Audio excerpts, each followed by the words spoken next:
Very happy that you are with us, that you chose to spend your time with our group and to listen to our session on how water is a driver for peace and cooperation. And my name is Martina Klimes, and I'm one of the people who organized this session.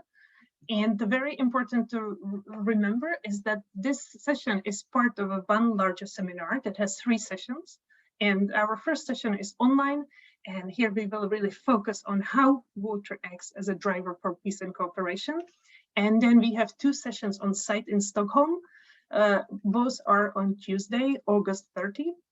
And one is focusing on transboundary aquifers. And the other one will be focusing at different scales of where we talk about peace and cooperation. And in this 3rd session, we will have the Iraqi Ministry of Water Resources as one of our speakers, but we will also have many other very interesting speakers.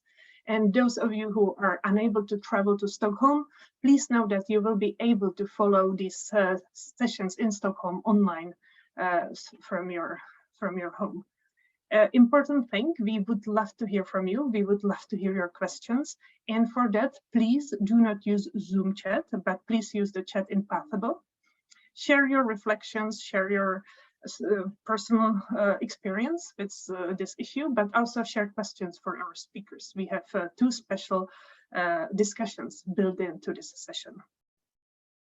And the organizing team, we are from the Scientific Program Committee of the World Water Week. And this session is brought to you by Alicia Aureli, who is the chief of the UNESCO section on groundwater sustainability and water cooperation, myself, and Cristina Aranco, CEO of Water and Sewerage Company of Bogota, also member of the Scientific Program Committee.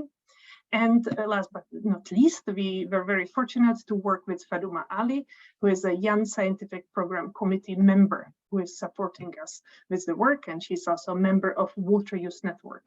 And we would not be able to put this seminar together without the help and support and the very strong dedication of our co-conveners. And here are our co-conveners.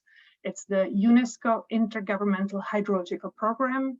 We also have International Groundwater Research Resources Assessment Center, IGRAC. We have the Lincoln Institute of Land Policy. We have the International Association of Hydrogeologists. We have the World Resources Institute, and we also have SIWI. So you will be able to meet colleagues from all these organizations during this session, but also then on-site during the on-site sessions that we have on Tuesday, August 30. So we cannot say it enough how much we appreciate the support and contribution and the work of all colleagues from these organizations. And before we start, I would like to really think why we came up with this theme.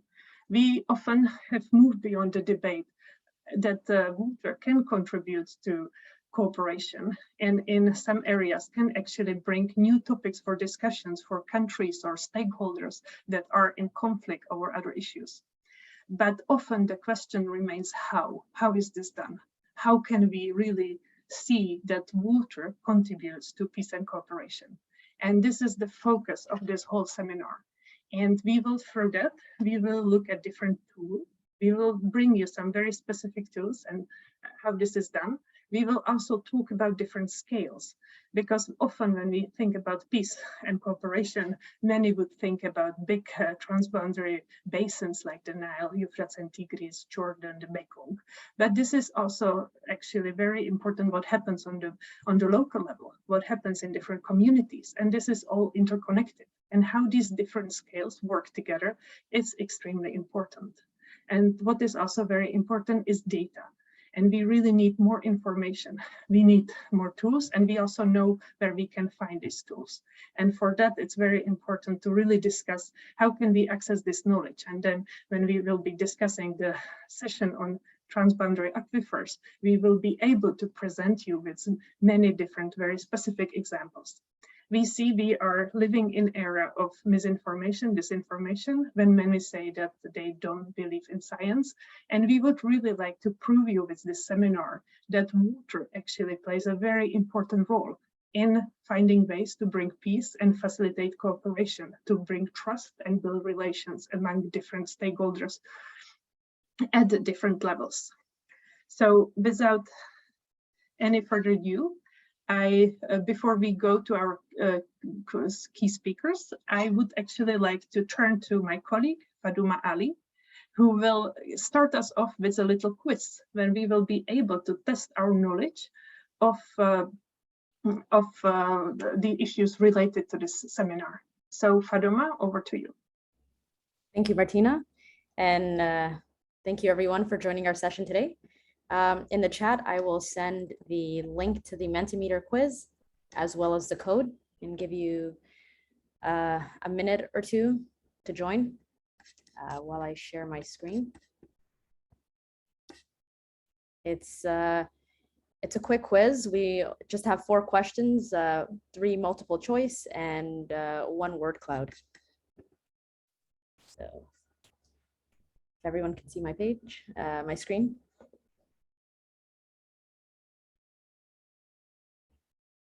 Okay, I'll give a few more seconds and then we can get started. I see 21 people have. Okay, suppose we can get started. For the first question, okay, there are more than 450 transboundary aquifers identified worldwide. How many are covered by an interstate agreement? Okay. Is it 200? Is it 6? Is it 50? Is it 25? Very interesting responses.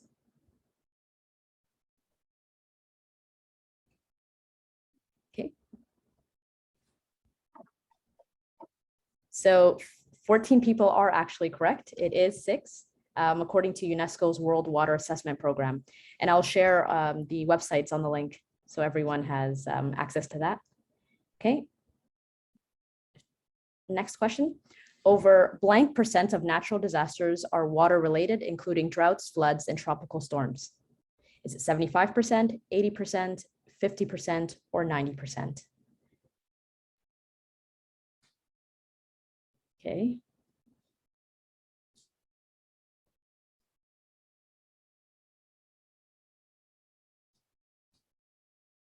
Okay, the quiz seems to have stopped. So 17 people are right. It is 90%, according to UN Environment Program.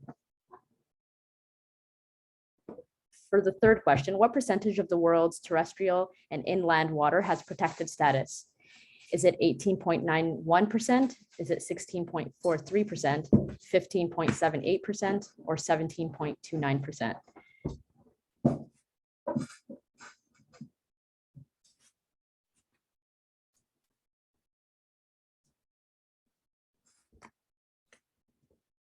Seems that many people do know their knowledge. So it is 18 people are correct. It is 15.78% according to Protected Planet. And for our last question, what water sector tools do you think are effective in advancing peace and cooperation? So this is a word cloud. So please present, put in any word that you think fits. Treaties.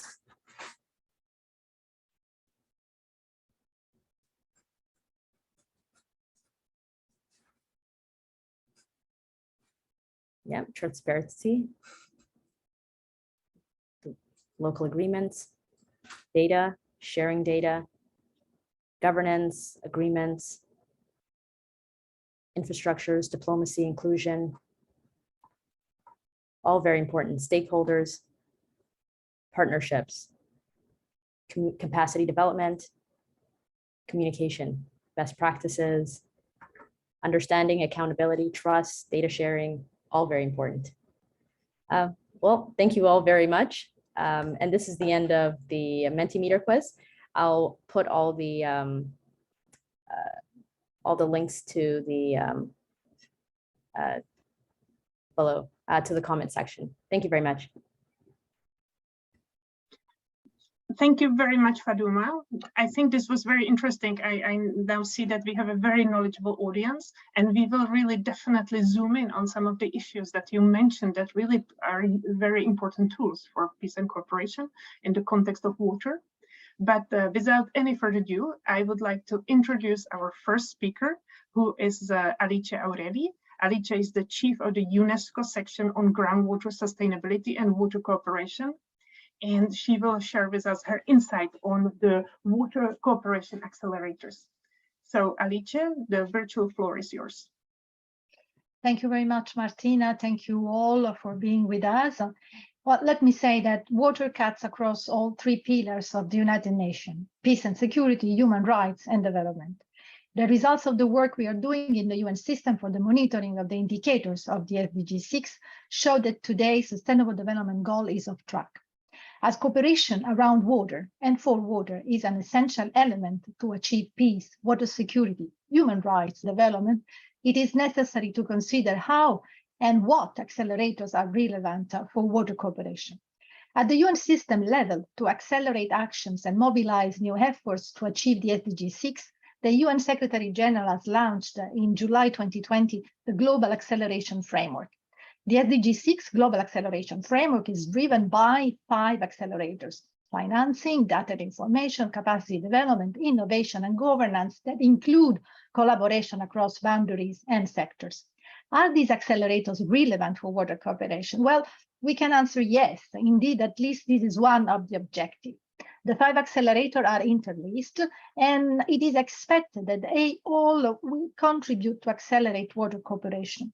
For example, the accelerator on financing targets finance and investment priorities towards cooperative projects that should establish mutual benefits to facilitate and support transboundary water cooperation. Within the accelerator on governance, there is a clear expectation that it should give an impulse to UN system and countries' commitments to foster water cooperation, establishing water cooperation at different levels, intersectorial and transboundary waters level. In a planet with 60% world's freshwater is transboundary, in order to accelerate the achievement of water governance, it is necessary indeed also to improve the status of transboundary water governance around the world that is really lacking behind. An initiative that has demonstrated to serve the scope of improve awareness and stimulate countries to consider improving water cooperation is the UN Water SDG 6 Indicators Monitoring Initiative. UNESCO and UNEC are the UN custodian agency for the monitoring of the indicators CISR2 about the proportion of transboundary basin area with an operational arrangement for water cooperation. And we are working since 2017 with 153 countries that share transboundary water system, lakes, rivers, and aquifers. I can say that the position on the status of cooperation of a number of countries has evolved since the starting of the initiative in 2017. It has generated, for example, increased effort to establish consultation with basin organizations and riparians. This effort allowed us to collect new data and information about the global situation of water cooperation around the world.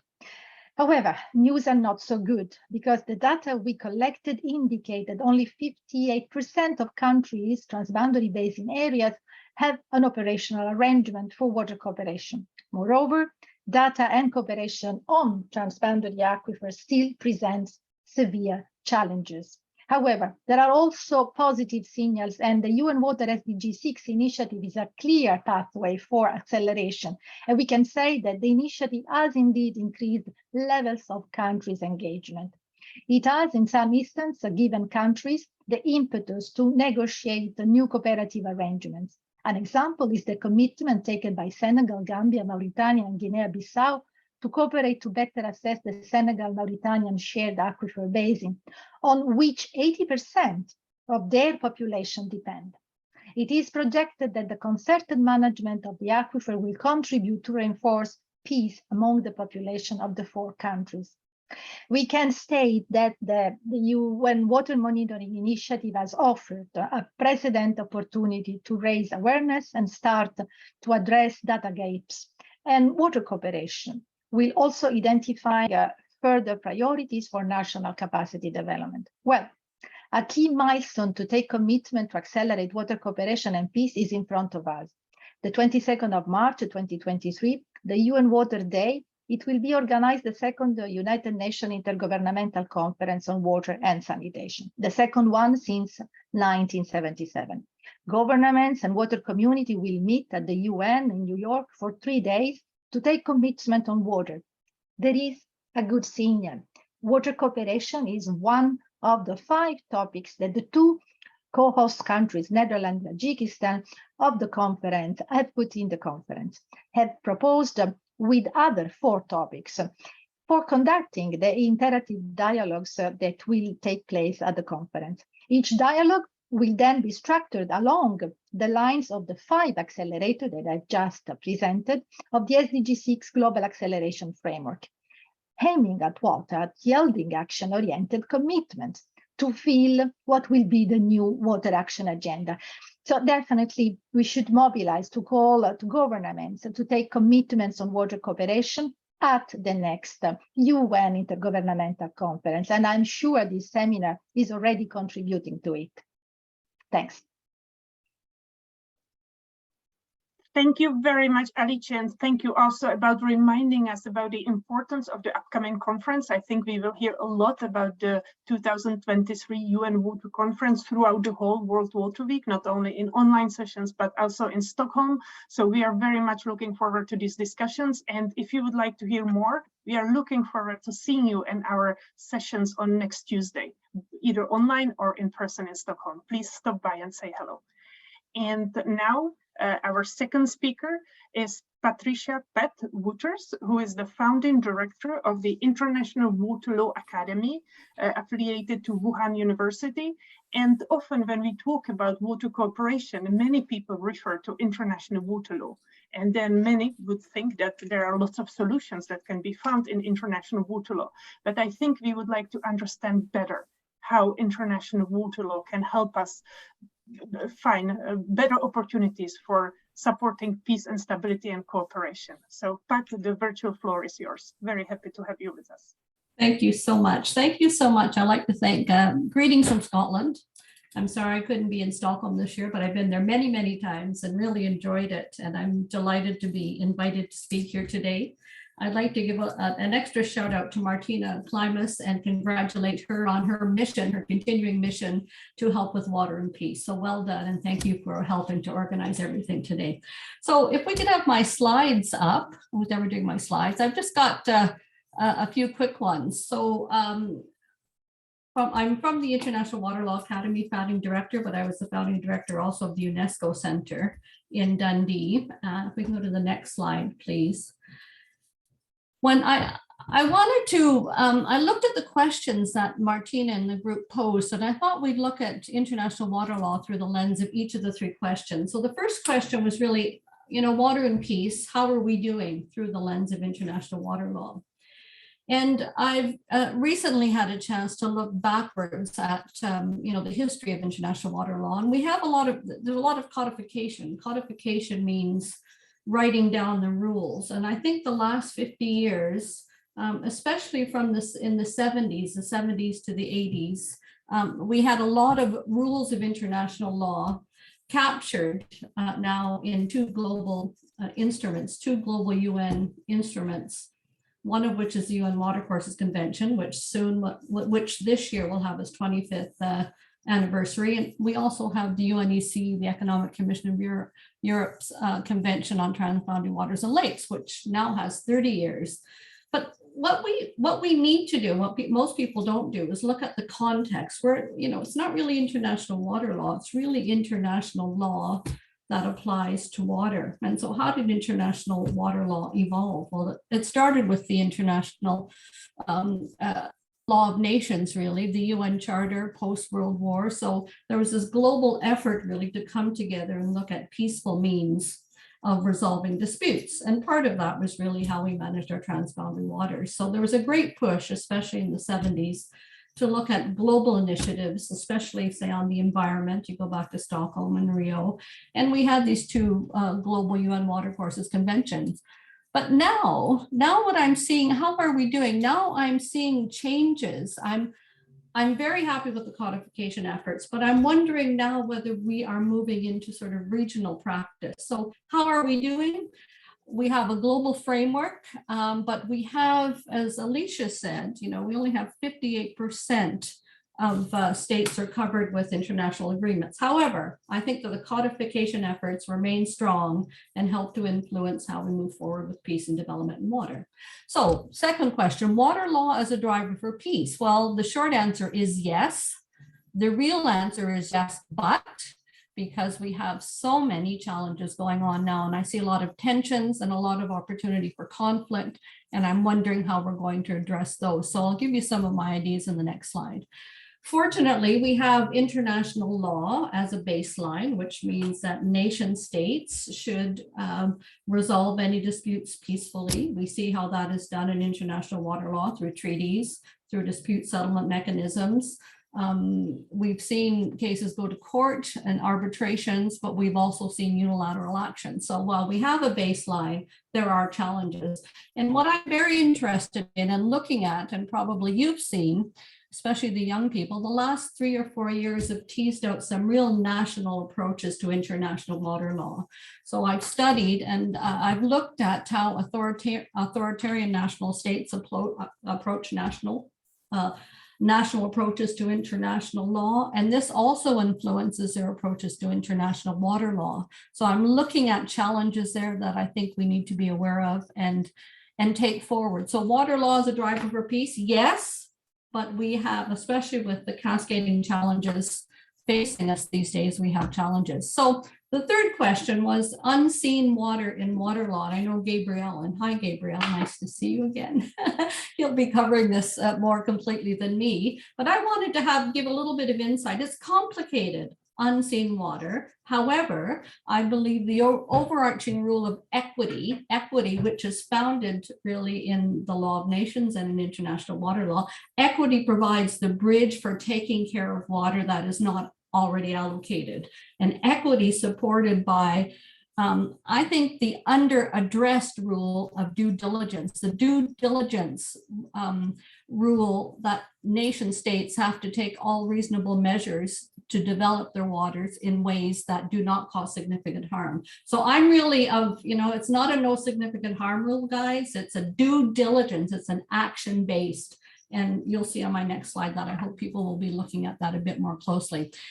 And then the unseen water in water law, there are so many layers of regulation that apply. So we have international, transnational, national, subnational, and we will also have international economic law. And so the unseen water in water law deserves a lot more attention. Next slide. So those are the three, that's sort of my overview on the three questions. I'm just going to leave you with three concluding remarks. And I would like to end early so that we can answer questions. I'm happy to take any questions. I like to be really accessible, and I hope that we have lots of international water law questions. So I'm going to leave you, I want to leave you with a message of hope, because we have so many challenges on the horizons. I mean, how many of you have been shocked by what the Yangtze looks like right now, or the Danube or the Rhine? I mean, it's been on the front page of the news just about every day. So we have climate change challenges, the pandemic, COVID, nationalistic approaches to international law, all causing challenges. But I still believe that the baseline legal framework inspired by the duty to cooperate in the UN Charter remains solid and should be able to get us through these challenges. I'm hoping that we can move towards global solutions driven by global problems, although reactions to how nation states, even in Europe, responded to the pandemic showed me that nationalistic tendencies are alive and well. So we have challenges. I'm not going to pretend we don't, but I'm hoping that, the SDG goals, the SDG 6.5.2 reporting, this forthcoming UN focus on water, I'm hoping that we can get back to global solutions, but there are tensions. My second concluding remark is I'm excited, terribly excited, wonderfully excited, putting all of my energy into emerging water law leaders. And that's why we've come along to Wuhan after the UNESCO Center and the Xiamen Center and set up this International Water Law Academy so that we can embed and embrace his commitment to developing the generation behind us, because those people will have to deal with the issues of present and future. And I'm hoping that we can help. I'm looking for something I called, what did I call it? I wanted mentored capacity development. So, you know, we've had a chat with UNESCO about supporting their capacity development under their Accelerator program, but I really want, especially the elders in the international water law community, to step up and to be committed to mentoring these young leaders and to helping me to see how we can mainstream water law as part of really a solution to water peace and development. And I've got a plan for how we can do this. And the great news is in our academy, I've been able to contact most of the PhD students that I've supervised, and they are all now regional water law leaders in their fields. So I'm terribly excited about that. My last concluding remark, and then I'm wrapping up, is I think we're at a stage now where we have to move beyond international water law. And our academy is looking at the engine of convergence, looking at international water law as an opportunity for looking at how it helps to converge horizontal and vertical rules of water law and international environmental law, et cetera, into a practical gateway for cooperation. I think we're going to do that by examining more closely what the rule of equity means, and especially what the operational rule of due diligence means on a case-by-case basis in all of those basins that don't have agreements. And then I'm also looking forward to my emerging water leaders to tell us how to connect up the layers of regulation, because that's a tough one. Fortunately, I've got former students who are now experts in water services, international economic law, trade law, investment law, climate change law, national water law, and transnational water law. So I'm happy to hand it over as long as the elders can help support them. Last slide, I just want to say thank you again to everybody. I'm happy to take any questions, and thank you again for this important session. My pleasure to be here. Thank you very much, but thank you for talking to us about hope and giving us this hope. And thank you also about sharing some very specific examples how senior experts can get involved and support emerging scholars and emerging experts. So we are very happy to hear about that. But now last in this segment is Gabriel Eckstein. Gabriel is a professor of law, but he's also the immediate past president of the International Water Resources Association. And Gabriel will talk to us about something that for many can be quite difficult to grasp, and that is the law of transboundary aquifers. It's very difficult to imagine. It's the law of unseen water. So Gabriel, the virtual floor is yours. Thank you, Martina. And I want to really thank the organizers for putting this program on, because this is a really fantastic opportunity to exchange knowledge and information. And this is, you mentioned the International Water Resources Association. This organization is exactly dedicated to that objective of exchanging information and knowledge and reports and creating networks of people. And Pat talked about, you know, these individuals who have expertise and knowledge, and we try to bring them all together in the association to have a platform, have an opportunity to present their voice and get in touch with each other, get in touch with policymakers, and so on. And so I really encourage everybody to look at the International Water Resources Association. Whether you're lawyers or engineers or scientists or policymakers or chemists or psychologists, everybody has an interest in water, and that's what we try to do at the association. But on this issue, what I've been asked to, as Martina suggested, to look at is this topic of unseen water. And Martina specifically noted, groundwater. I want to just as a side note suggest that it's much broader than groundwater. I'm going to focus my few minutes here on groundwater just because of the time limitations. But think about virtual water, what Tony Allen called virtual water, water embedded in products, in wheat, in cars, in every aspect of our lives. You need water to produce everything. And so in effect, we're transferring water across borders when we transfer crops and foodstuffs and manufactured products and so on. And I think this is something that is still missing, whether it's international water law or at least in international trade and all these other regulatory regimes, the water component, they're ignoring the water component. And this is something that I know Tony had worked on for decades, and something that we still need to push for. But as far as groundwater, this is I have to say, a really psychological problem, because we cannot see it. You can see the rivers, you can see the lakes flowing down, across the surface past your communities and so on. You cannot see groundwater. You sort of know that it's there, but you really don't know which way it's flowing or what the water quality is, unless you start drilling, unless you start digging into the ground.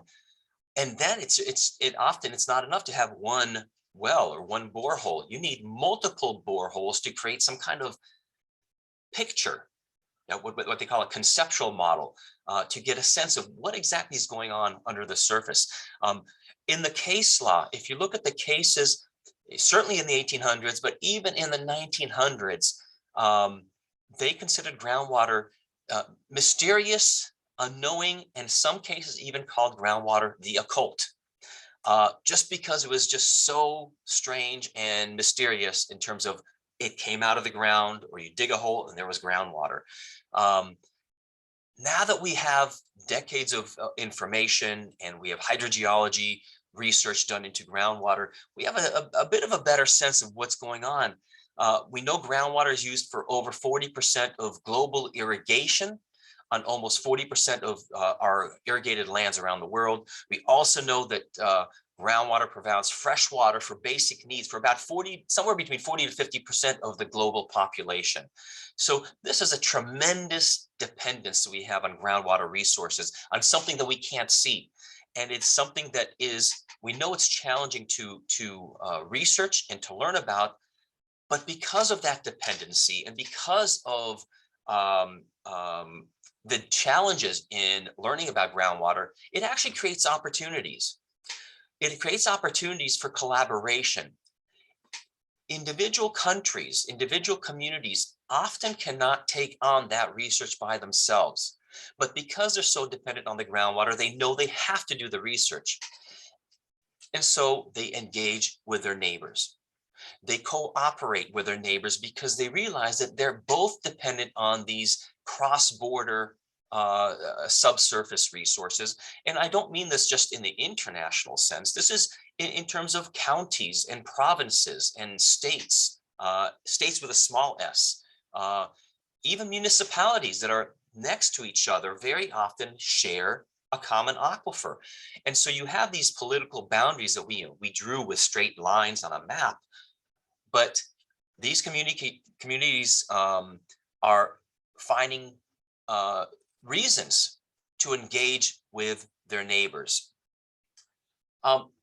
As they do so, they're doing so not just at that political level, but they're doing so at the different stakeholder levels, so different sectors, because they're doing so with industry, because they know the industry is dependent.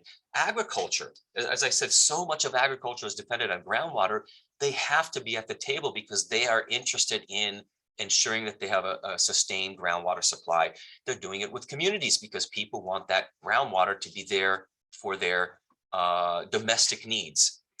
And this is happening around the world. We know that this is happening on surface water, but it's now starting to happen on groundwater. And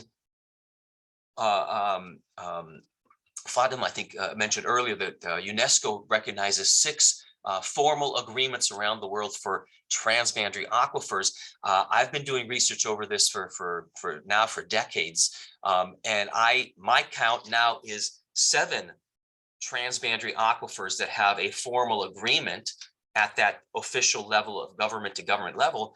But maybe more importantly, there are 7 what I call arrangements, less than formal, unofficial, cooperative arrangements between subnational units, sometimes even the national units, but more often between the subnational units who are not authorized to enter into a treaty or an agreement, but still they do. They enter in some kind of an unenforceable agreement because groundwater is so important, so critical to those local communities and local regions. And so we now are seeing there's these 7 arrangements around the world, and there are more on the way. We know that people are starting to engage and negotiate with each other.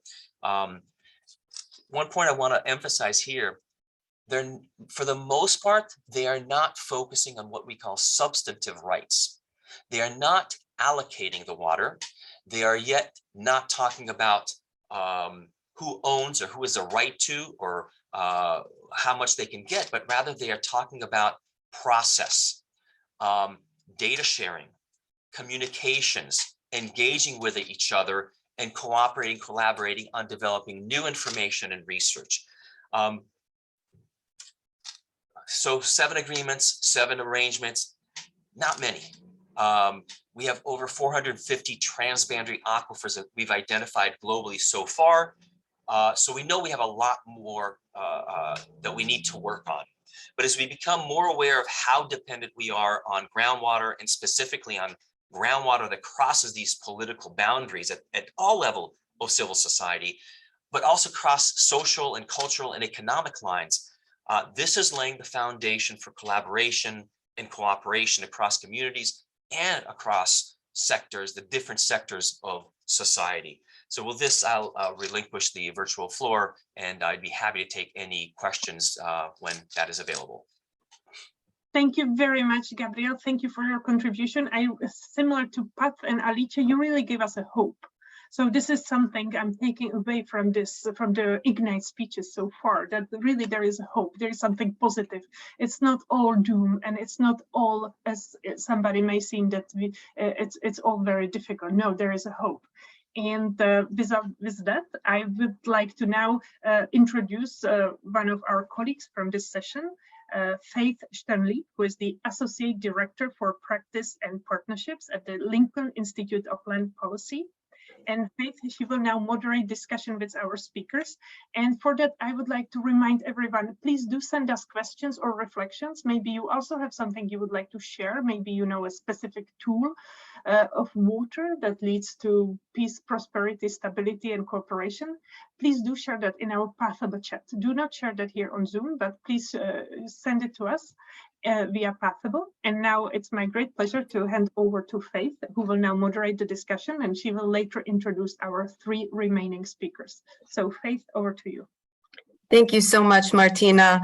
What an honor it is to be on this distinguished, esteemed panel. You all have shared some really important insights on how water contributes to peace and cooperation. And so I think you all gave a really, great overview, I think, of your respective fields. And I wanted to ask you all if you could share with us, Alicia, we'll start with you, a specific example of how the accelerators for SDG 6 advance peace and cooperation. Do you have an example of where, when, how? We're really looking for specifics here. Thank you, Faith. Well, specific. Let's say that, as I said, the SDG 6 Global Accelerator Framework is a new baby. I mean, it was just launched in the year 2020, July 2020. So I'm definitely, the water community and the UN system is organizing itself around the 5 accelerator drivers. What is important is that these 5 accelerators are definitely interlinked, and we have to consider these for the future. Well, the example, one of the examples for accelerating water cooperation and in a basin level, and again, transboundary and related to groundwater, that is, of course, my cup of tea, is the work that we have done in the Samplet Aquifer. It's an aquifer shared by Botswana, Namibia, and South Africa. The assessment of these aquifers started before the Global Acceleration Framework was launched, but nowadays, of course, we are improving the capacity of the governance of these aquifer with the cross-reference, looking at exactly finance, data information, capacity development, innovation, and governance with the three countries. Not only that, the work that we have done for the monitoring of the indicator CIS52, I know that around the world about these indicator, there is a request for considering that this should have been much better. But I mean, this is what we have, and it's allowing us to work with 153 countries. So this is, as I said, certainly a must. We never before were able, before the SDG 6 indicators process, have the mandate to work with 153 countries and ask the government, the Ministry of Water Resources and the Ministry of Foreign Affairs to sign up reports on their transboundary waters and telling us about how they are cooperating on that. So definitely the sampled aquifer that has achieved the possibility for a joint governance within conjunctive surface water and groundwater management under the structure of the Orange Secu Basin, International Basin Commission. It's is an example of when you put the 5 accelerators together, you can have definitely much better approach to governance, but only to the socioeconomic reality for the managing of the aquifer. And then the SDG 6 definitely a monitoring process for the indicator CIS52. Thank you, Alicia. Yes, very, very specific. And it's so nice to hear again this hope and progress, right, towards the cooperation and at the basin, especially at the basin level with the transboundary basins. It's critical, and I think one of the key points you've made is this the need for integration, and Gabriel talked about this as well, as with across communities, across sectors, across scales. But as you point out, it's important to integrate across those 5 accelerators as well, and that there is progress being made. Thank you so much, Alicia, for that very specific example. And Pat, I also would like to ask you the same question as it relates to water law and policy. You mentioned that we're seeing now maybe more action being taken at a more regional scale. And I wondered if you might have an example to share about where and how that's happening and what that looks like. Okay, thank you very much, Faith. I have a positive answer. Yes, international water law is mostly working, like international law is mostly working. And why do I say that? Well, we have 2 global instruments that I believe influence and enhance cooperation around the world. So I can talk to anyone about what I think the UN Water Courses Convention is doing, including influencing transboundary water community agreements. I think the rule of equitable and reasonable use still governs. I think the rule of due diligence is underutilized and can be used in transboundary aquifers. I think the UNECE convention, very strong, very powerful, and now we see it having a big influence even across Africa. I mean, Ghana is now acceding to it, right? And Vietnam has acceded to it.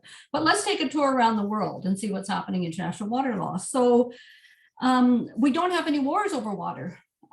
Old agreements are still holding up, despite what people think about the Indus Water Treaty. It still is withstood serious conflict between 2 countries who still aren't really happy with each other. And despite what everybody says, we should renegotiate the Indus. Well, no, we should not, because it's robust, it's working. They've used arbitrations. They've used arbitrations to update the treaty, which is how international water law works. So the Indus is looking fine. The Mekong River Agreement is doing fine. It's now hooked in with the Langchan Mekong Cooperation Unit, so that China now is, more a part of the dialogue. Look at SADC. Look at Africa. We've heard about Africa today. More and more and more agreements. Look at Europe. Europe is already connected and has so many multiple legal regulatory frameworks, but that they're doing better. They're probably an example that may not be attainable for most regions. Look at North America. US and Canada, everyone thinks we get along, but we don't always. I'm Canadian, by the way. Look at Latin America. Latin America, we don't have a lot of agreements, but they're going to the International Court of Justice. So things are working in the international water law sense. We don't have wars over water. We've got a lot of agreements.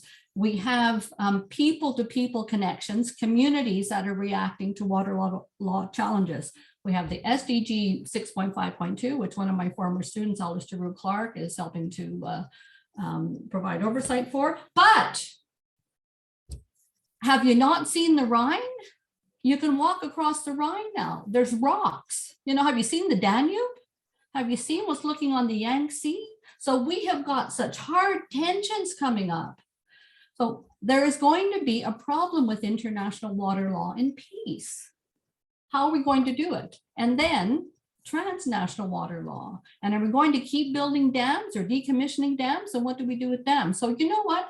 We need everybody we can get focused on this problem. And don't forget the water lawyers, because they contribute and they help. And I hope someone has some questions for me in international water law or national water law or transnational water law. I'd love to hear them. Thank you. Thank you so much, Pat. You give some really salient examples about, not only how water law is working, but also the urgency in which we need to address some of these, the drought, the climate crisis, for example. And I would add to your list the Colorado River Basin. Yes. We cannot forget about what's happening and talk about agreements that have held up for 100 years. The Colorado River Basin Agreement, the compact has held up. We'll see if it continues to hold. I bet there are some people who have some very strong opinions about that, but let's move on. Thank you so much, Pat. And Gabriel, for you, a specific example of how water contributes to peace and cooperation across scales, sectors, and communities. So just one quick comment, just to build on what you just said about the Colorado and Pat said about the Danube and the Rhine, the Yangtze, and so on. People are going to groundwater. As a result of dwindling water supplies on the surface, we are going in droves to groundwater. If you look what's happening in India, if you look what's happening in the US and China, that's where we're going. And so the dependence on groundwater is growing. So you've asked for an example of how water contributes to peace and cooperation across these different sectors and so on. And I'm going to focus on groundwater, of course. But we have these 7 agreements, and I mentioned we also have these 7 arrangements. And one of my sort of new favorite ones, because I find it so interesting, is for the Okate Aquifer in Central America, between El Salvador and Honduras.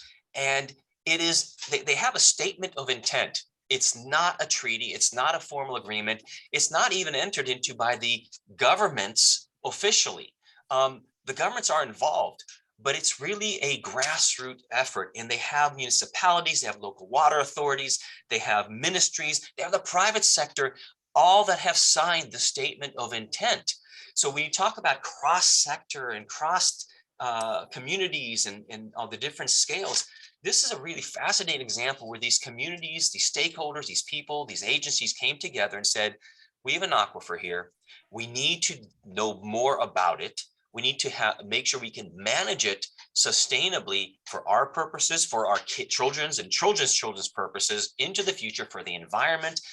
And we're going to come together. And I have to mention that, I mean, this was supported by UNESCO through their Greta program. It's governance of groundwater resources and transboundary aquifers. So we have it at all levels. I mean, at the UN level, down to the local water utility level, to the local NGO level, all involved in this and really engaging with each other. They are developing a representative binational management committee. They have a commitment to gender. They have a commitment to inclusion of all stakeholders, being represented on this management committee, and they're developing a process for developing and exchanging information. So I think this is, like I said, one of my new favorite examples of cooperation. And it's not official. It's just informal, but something's working. And we're seeing this kind of informality happening in other places around the world. I suspect, and maybe I'm a little bit hopeful just because I'm a lawyer, it will lead to some formal agreement at some point. But as a starting point, this is really a really fascinating and fantastic scenario.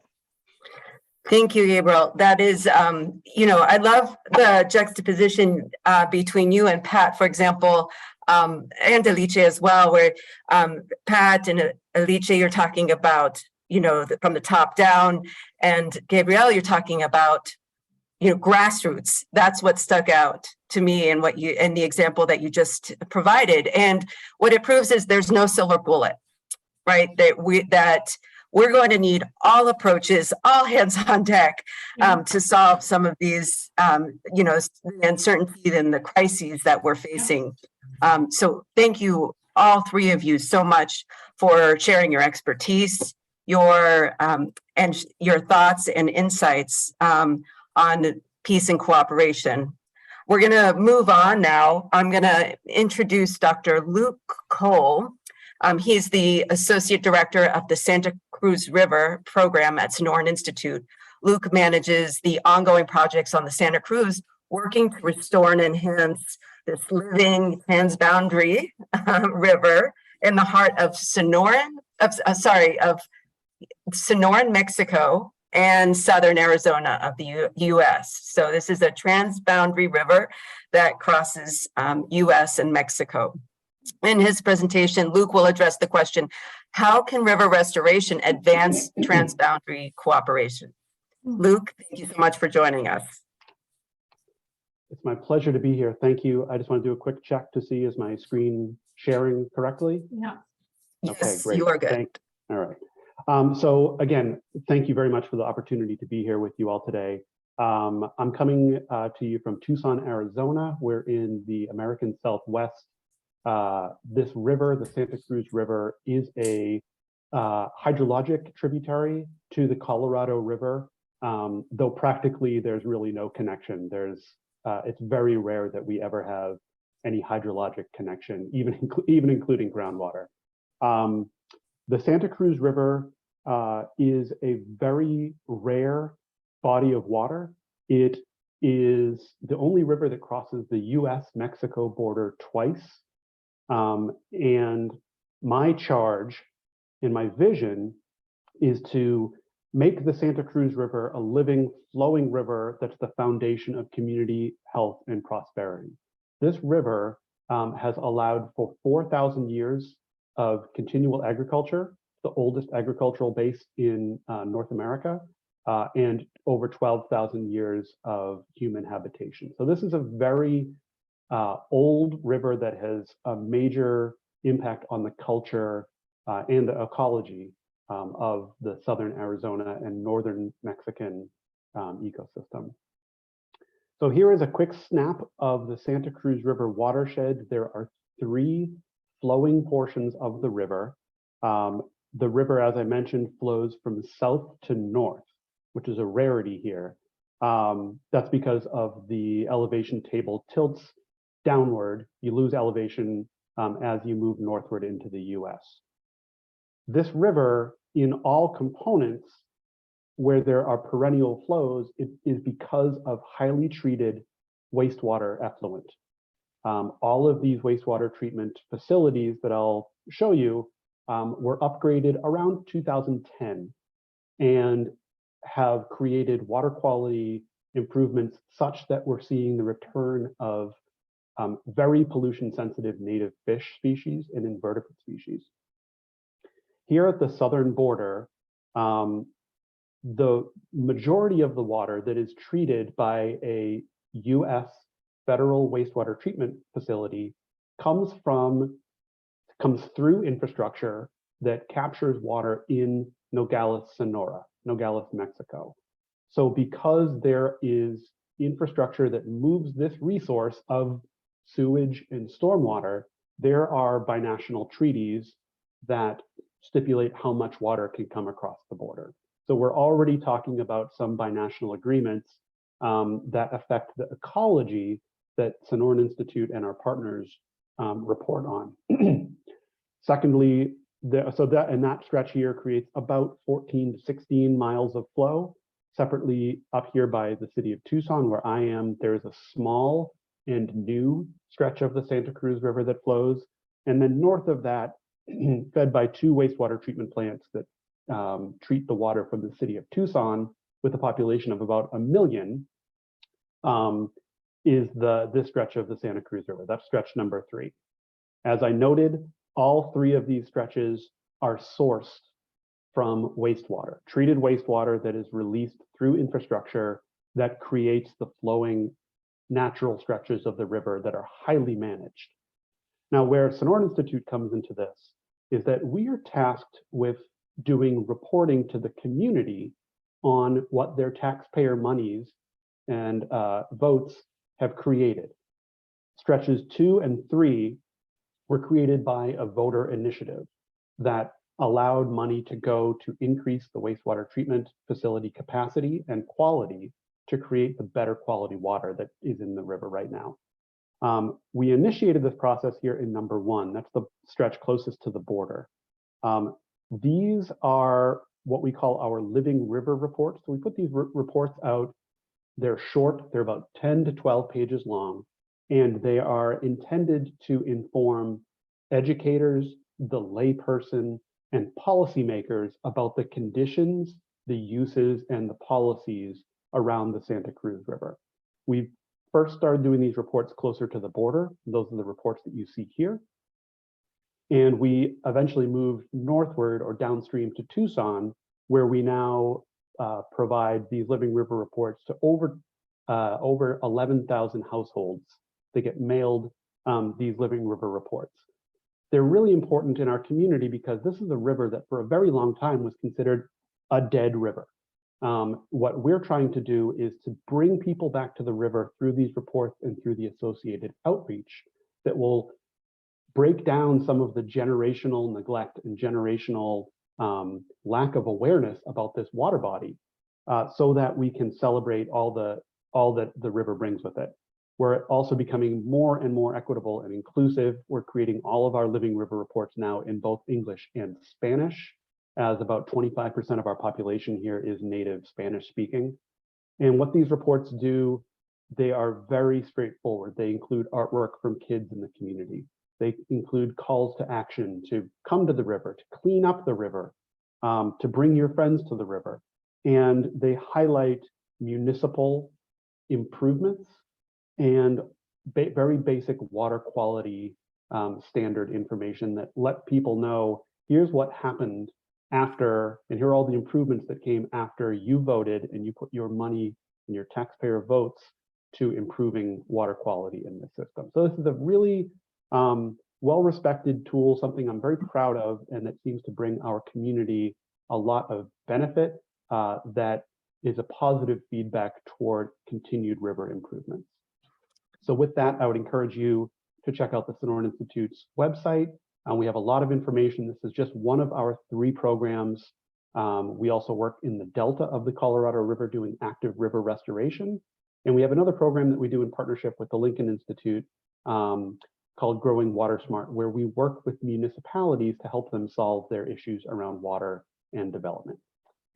Thank you, Luke. That's all I got. You got it. That's great. I want to stress to everybody what a miracle this is to have water in the river that crosses the U.S.-Mexico border twice in a desert, in the Sonoran Desert.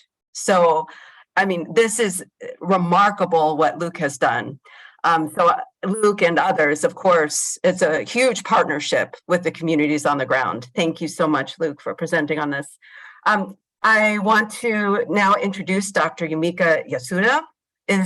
She is the Senior Network and Transboundary Water Cooperation Specialist at the Global Water Partnership. She leads the GWP's thematic work on transboundary water and is lead faculty of the MOOC on transboundary freshwater security. In her presentation, she will address the question, how do multi-stakeholder regional dialogues advance water cooperation? Yumiko? Thank you very much for the introduction. I'm just trying to, yes, okay. So, looking good. Yes, you can see, yes. So as Faith mentioned that in this study, we are looking at this regional multi-stakeholder dialogues.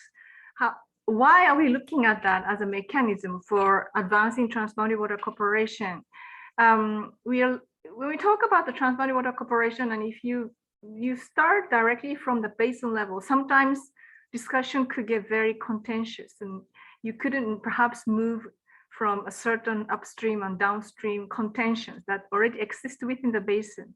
But scaling up the conversation at the regional level can have a real big potential to really agree on more general importance of cooperation, and then countries and stakeholders to work together. These regional multi-stakeholder dialogues can also create a community of practice at the regional level who can potentially drive cooperation on the ground.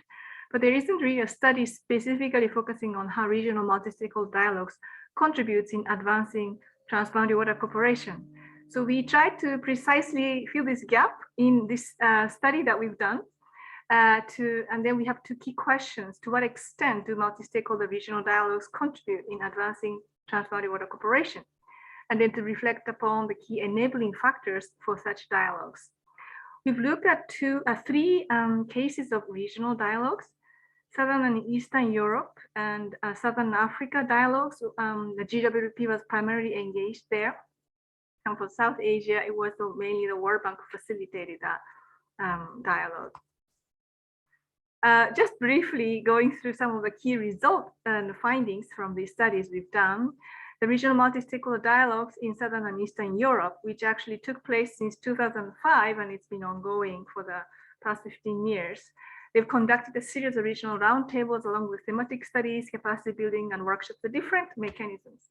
As a key outcome on how did this contribute to advancing a specific level of basin level transboundary water cooperation, there are different levels that have influence. I would say the most significant one was the Dream Basin, where out of this dialogue, another more specific basin level dialogue was created. And that actually catalyzed the countries to actually come to a joint, establishing a joint institution, MOU, to establish the Dream Core Group, recently adopted a strategic action program. There are other basins also that has resulted in at the different levels. And one of the things is the Geniatric Transboundary Aquasystem. There also the dialogue has catalyzed the establishment and promotion and progression of the project on the ground at the level. To what extent these regional dialogues have advanced in each of the basins really differs. Like in the Sava Basin, where there was already a cooperation mechanism, more advancing the existing one to really include a stakeholder participation plan and so on. Looking at the next base, the region, which is South Asia, this started as an Abu Dhabi dialogue that was started in 2006. So this started as a regional dialogue, and then after 6 years, they said the participants agreed that let's continue this dialogue at the basin level. So then it actually cascaded down to basin level. Dialogue continued primarily at the Indus Basin level. At the Ganges Basin, it was more, and it was not too many of this basin dialogue, but it was more a national level interventions by this program of SIWI, which is the South Asia Water Initiative of the World Bank. And in the Brahmaputra Basin, another dialogue was established. This actually was established starting from the Track 3 dialogues that was started by the civil society actors, and then turned into more engagement of the state actors, evolved into the 1.5 dialogue. The Sundarbans landscape is a shared landscape between the Bangladesh and India, and perhaps this is the most concrete outcome in terms of the countries agreeing on the MOU for the passenger transport through this landscape. So these are the how this was cooperation was advanced.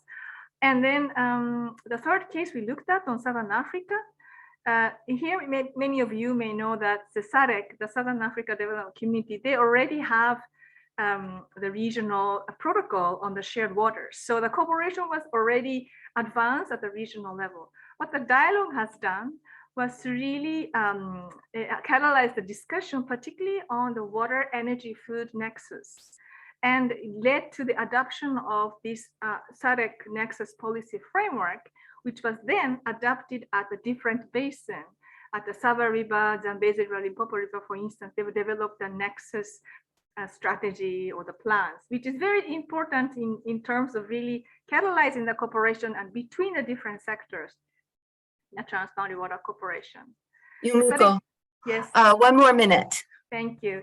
So Yes. I would just more speed up a little bit, and I should just say that in all of this dialogue, we have seen that the regional dialogue has often turned into a basin dialogue, which then has continued actually basin-specific cooperation.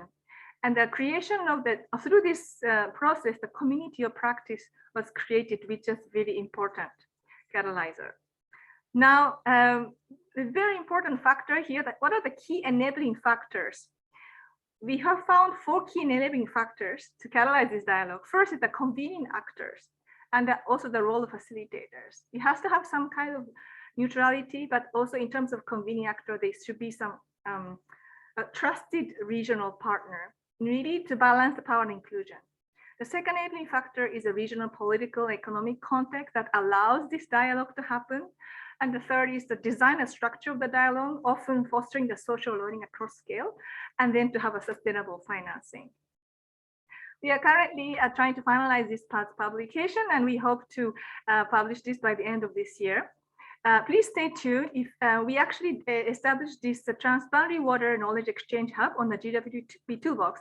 It's an online community of the transboundary water practitioners. And we will be posting about this report, of course, in here, but this is actually a space where people can share with each other experiences and knowledge. So please join the hub. And now I think here I listed the name of a team who worked on this, and in the next presentation, my colleague will be speaking more specific on the youth perspective. Thank you. Thank you, Yumiko. And what a perfect introduction to our next speaker, who is part of your team. So that's fun and exciting. Yelizaveta Demidenko, or Lisa, works with the Global Water Partnership in Stockholm on knowledge management and transboundary cooperation. She will be addressing in her presentation, how do youth actors contribute to multi-stakeholder regional dialogues? And Yelizaveta, the floor, virtual floor is yours.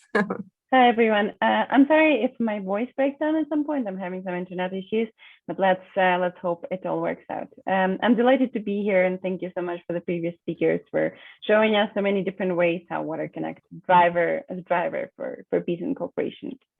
So let's look at some examples of the youth actors participating in these multi-stakeholder dialogues. And first, of course, focusing on our example from SADC, from the most recent research. So as you might know, the youth groups, they account for over 60% of the population in the SADC countries, and that really makes up for the largest chunk of the population in the region. But however, they have still low levels of political participation, and they suffer from social exclusions. And of course, in the region, we have still some of the longest protracted conflicts impeding their participation in the political processes as well. So what we found in our research along the SADC multi-stakeholder dialogues, which took place for the last almost 15 years, and they're supported by the regional institutions such as SADC Water Division and the Global Water Partnership South African Department. There's been really this kind of culmination for the youth empowerment linked to the role that the community started to play in the region. The community has been well connected to all of the kind of strategic developments on the SADC level. Since it has been so well positioned in the ministerial dialogues, it allowed the community to push forward the the items that were the most crucial for the community at that point. So, for example, as soon as the SADC summit, the ministers of the SADC countries on this 30 summits recognized that youth empowerment is one of the main instruments that will allow us to reach all of the goals that we agreed on before. This has been put into work by this multi-stakeholder dialogue process, and using this political momentum, this approval for the youth inclusion on the 9th dialogue, the activities were anchored on the youth engagement and empowerment, and especially as a follow-up for the kind of recent investment assessment guidelines that were approved. So all of the countries that participated in the dialogue agreed that in order to boost investments, we really need to source ideas from the youth communities, and how best to do that, if not through the establishment of the community that really represents these kind of waterpreneurs, one of the words that was used by community themselves to describe them. So the network, the SIWI network, was founded during the 2019 dialogue in Johannesburg, with 16 representatives from each SADC member state. And so we also have to remember that in the region, we have 15 transboundary basins and 21 basins where at least one SADC country is a member. So we're really getting youth representation from all of these transboundary basin countries. And as you can see below, the key goal is to improve the participation of youth in water, energy, and food nexus projects among SADC, but also this is the communities through which they would offer technical support and mentoring to develop bankable projects. So this is one of the examples where youth is creating innovation across borders, and then those projects are used and identified as kind of key investment ones to put forward to the donor for additional financing and to be used in startup accelerators across the region as well. Another example that comes from GLP experience is the intergenerational dialogues in Central and Eastern Europe. And here you can see some pictures. The initiative was called Youth Voices, Policy Choices. So that's an initiative, a project done together with the International Secretariat for Water, where 8 countries in Central and Eastern Europe, they come together. And first, the dialogues happen at the national level between youth groups, CSOs, youth organizations, and the decision makers, or more kind of seasoned professionals, and they discuss several policy issues. Am I hearing something from Face? No. All right. Nope, but you do have minutes. Perfect, amazing. So what we learned through these dialogues is that there's really same issues identified across all 8 countries. So this dialogue between generations is brought kind of a clear understanding of governance structure and gaps to both decision makers and youth groups. You know, when you sit in front of each other and none of you can explain how the financing works from the top scale to the bottom scale, who's responsible for what, and where can you participate as a youth, but also what kind of benefits will you bring to the employer as a young professional. That's really a great way forward to start this discussion at this kind of table. And then the participants have remarked that, you know, this environmental education in these dialogues was really booming, because you were able to kind of perform a practical task on what you just learned with the most experienced people. So you kind of like just starting your research and imagine that added value coming from the experience. So here you would tackle 2 issues such as higher engagement and lowering your cost of the education initiative. And then a lot of the actually seasoned professionals finally recognized youth as primary stakeholders. So youth were able to come back and actually participate in those processes, getting internships, actually voting on some of the policy documents, etc. And then reiterating what you just said before, it was actually the youth collaborating for innovation who created these opportunities across borders. It was the youth idea, then elevated to the more senior level. And then just to conclude, some of the highlights that we have recently discussed at the World Water Forum was the Water Use Network, and we had a session involving Aquifer and some of the researchers from IHE Delft and Deltares. So we discussed the barriers. We all have experience participating in different dialogues in our respective regions. So we tried to figure out what are the key barriers that are common to all of us. And first of all, it was that there is a certain disconnect, so no support from educational institutions to guide how you would participate in different processes, what fits best to your type of research and maybe the type of engagement you're looking for. Of course, we talked a little bit about tokenism, how some of the organizations rather ticking the box than giving opportunity to the young groups to participate. And that's exactly why the wide awareness raising campaigns are needed. We need to explain, especially to the youth groups, what kind of participation they should be looking for, and maybe they should be informing a little bit the organizers of the process that they're participating in.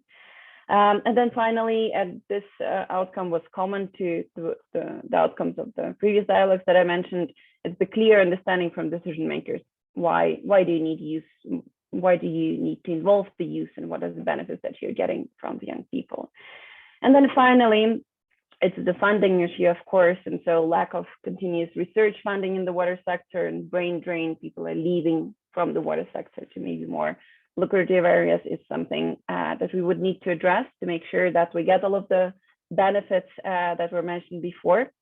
But overall, it is really interesting how at different regions, youth actors play at different levels. So some of them could be regional, some of them could be national. And here we see kind of like at the global level, the youth actors coming together and bringing all of these outcomes. But I hope that we really address the barriers that came out from the global level first before going to the benefits. Thank you so much. Thank you, Elisaveta. You have outlined some very specific and tangible actions that organizations and research groups can take to include youth and some of the challenges that they have to overcome. So much appreciated to you and to Luke and Yamika for your presentations. I'm going to hand this over to Cristina Arango, CEO of Water and Sewerage of Bogota.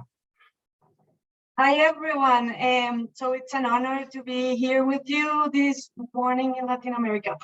So challenges around the world, the water and cooperation are rising at every level. Just yesterday, I was trying to solve a conflict with a small community in which informal settlements are taking away water from the formal settlements by connecting illegally to the network. And a mother actually mentioned that her son died because of the water conflict.